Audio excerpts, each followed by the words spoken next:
particular festival is a celebration of the life of Katharine Lee Bates.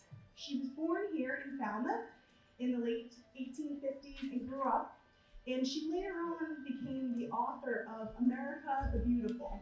She is, a remarkable person. She was a college professor. She had traveled extensively in a time before women really did this on a national scale. So she is really quite a remarkable person. Opportunity. In the cold start of spring, a little bud survives, spreading a little glimmer of hope around the world.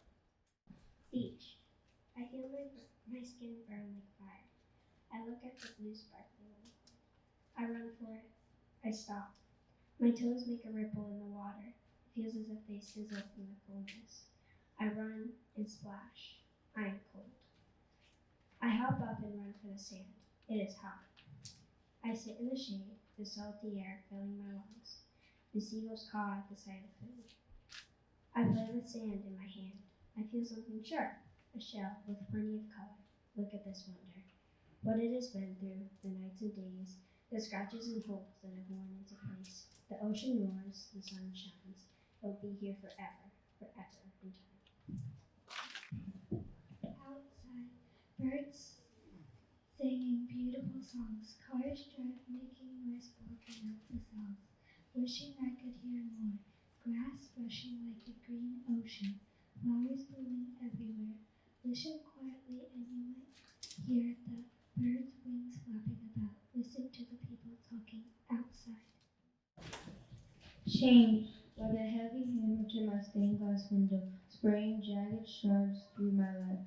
Change, like a thunderstorm, healing the dry, cracked earth, telling me it's time for something new. Change, like a fierce wind slowing to a warm breeze, comfort me, showing me the way. Change, like the first bud of spring, reminding me, showing me, guiding me, telling me, change isn't all that bad. When the snow settles on the damp ground, I hear a quiet whistling sound. Then the water droplets freeze in the whipping wind that carries sticks and leaves. My power. What breaks through the shield of ice, I'm drawing my sword in the middle of light. Here come the bees and the cherry trees that fill the air from the playful breeze. My power. Then dandelion seeds leave their host, and blue ribbons of waves crash at the coast. Saplings of maple trees start to spring out, the perfect time to catch sea bass and trout. My power. And then all the bright colors start to brown, temperatures drop and the leaves fall down, until all the greens and pinks disappear, and now I've ended another year. My power. Sparrow in a Starbucks. I sat contemplating crumbs when in he flew. He found the only opening in a long glass wall, and now, perching on twig legs, his tiny throat throbs, stretched wide. Will it burst? Notes, sweet as fruit, round and full without fear. He turns air into a song, a wooden rafter into a tree. What do I want so much that I would sing anywhere, as if a ceiling were the sky? Baseball. Best sport in the sun, always super fun. Shortstop, outfield, and pitcher too. Even catcher is fun to do. Blast the ball out of the field and hit the ball straight through left field. Losing or winning doesn't matter. Live a baseball life and be a batter. Butterflies. Larvas in a jar. They ate and ate and ate. Their size doubled by far. Spinning, spinning, spinning. Pupas in their chrysalis. 7 to 10 days of waiting.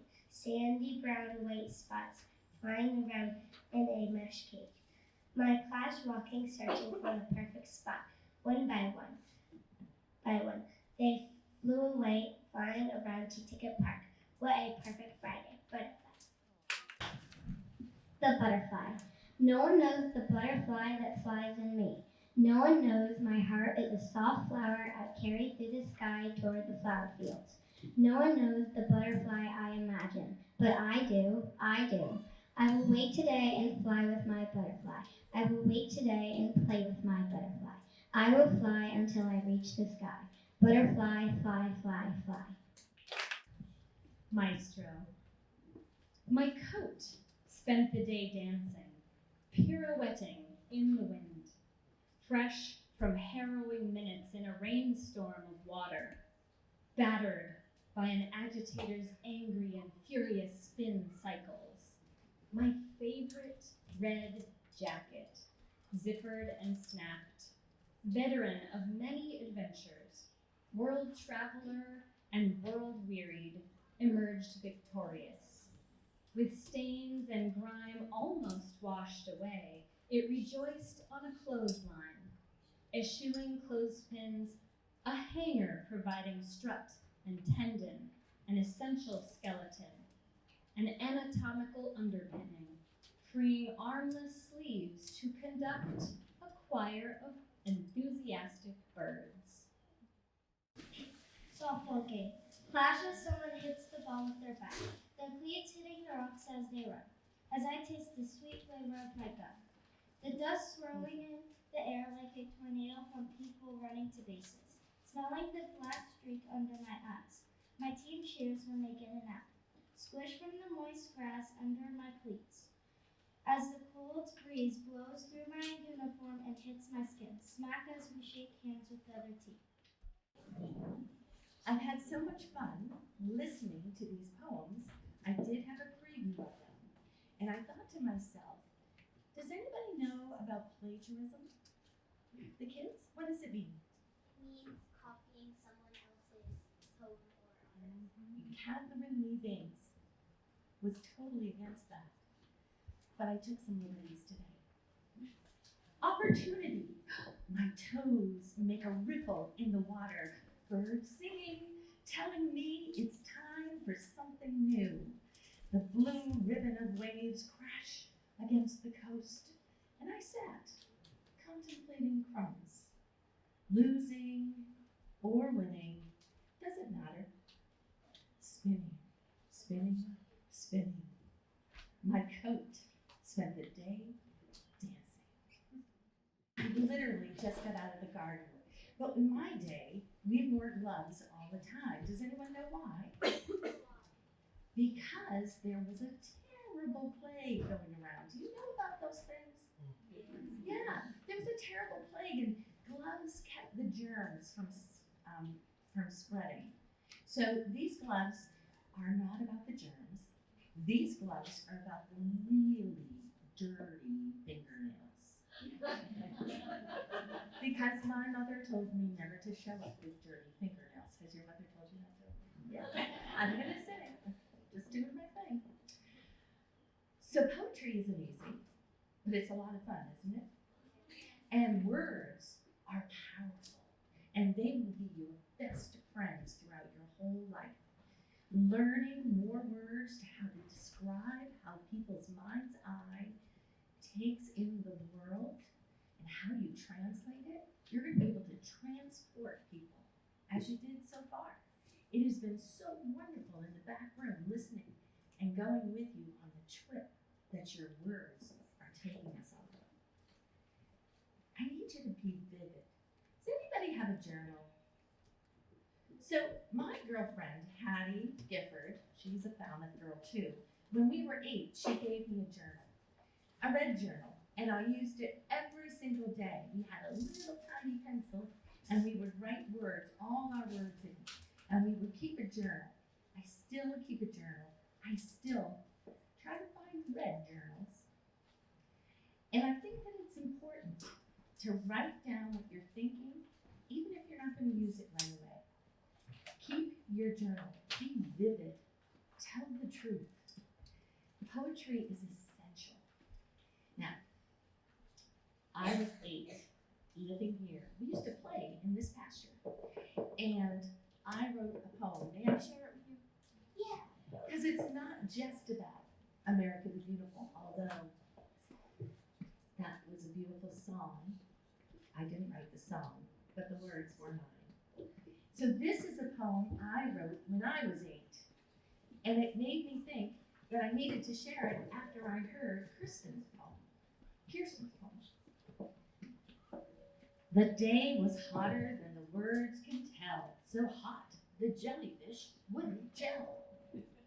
The halibut went all to butter, and the catfish had only force to utter a faint sea mew, aye, though some have doubted, the carp he capered, and horn pout pouted. The sardonic sardine had his sly heart's wish when the angel fish fought with the paradise fish. 'Twas a sight gave the bluefish the blues to see, but the seal concealed with wicked glee.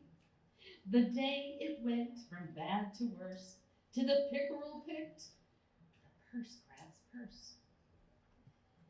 And the crab felt crab better, yet no doubt, because the oyster wouldn't shell out.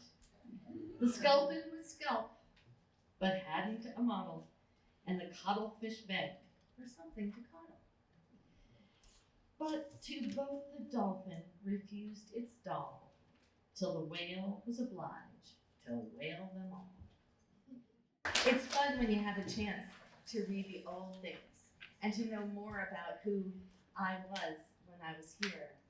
And I think that one of the things that's so beautiful about Falmouth is that so many of my descriptive times came from this little town, this beautiful place. Does anyone know Penzance Point? So Penzance Point was actually, well, some of you must know, it was the first place where they got fertilizer for Boston and Cambridge, because that's where all the seabirds left their food.